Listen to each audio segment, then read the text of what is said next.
And no one has been fighting the good fight for the culture, for America, than our good friend Matt Walsh. I actually know Matt Walsh personally. He's a great guy.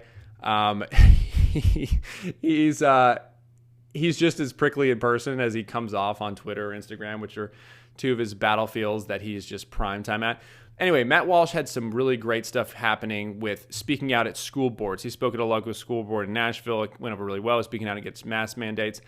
There have been some other mandates. I mean, we're in Nashville. Mask mandates were enough for people to really rally and push back against. But there have been places where very, very outlandish examples of critical race theory being taught in schools, or transgender communities or transgender influence happening in young schools where girls were having to share a bathroom with men. And allegedly there was a lot of, I can't even say it on Facebook, a lot of horrible things that happened to young girls in these certain bathrooms or locker rooms because they were combining men and women because they said they were transgender or whatever.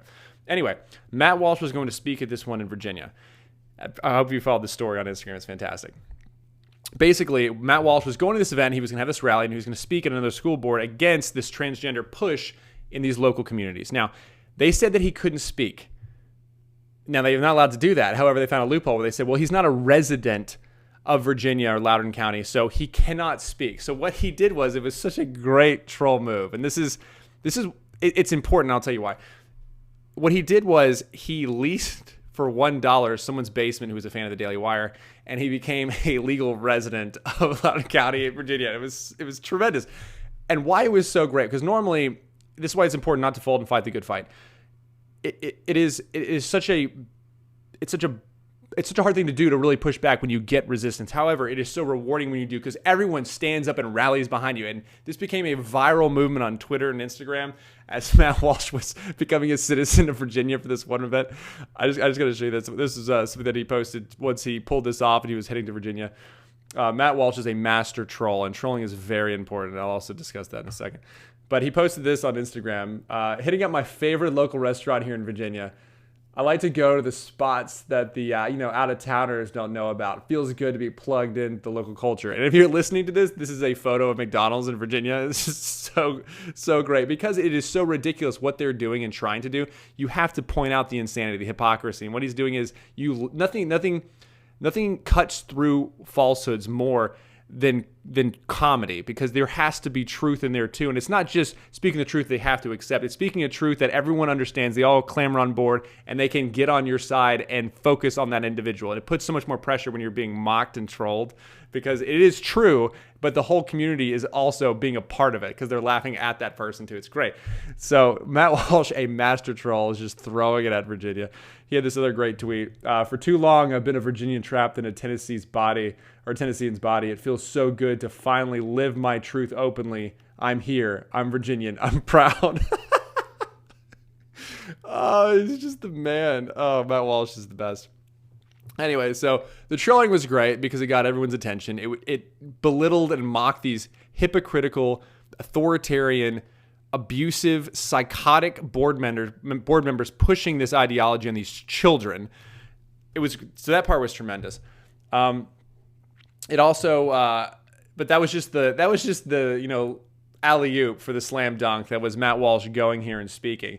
I really want you to see what he actually said at this event. It was the speech itself was tremendous. He only had 60 seconds to pull this off, and in true Matt Walsh fashion, he absolutely knocks it out of the park. I want to play this for you.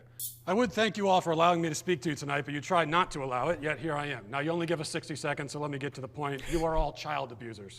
You prey upon impressionable children and indoctrinate them into your insane ideological cult, a cult which holds many fanatical views, but none so deranged as the idea that boys are girls and girls are boys.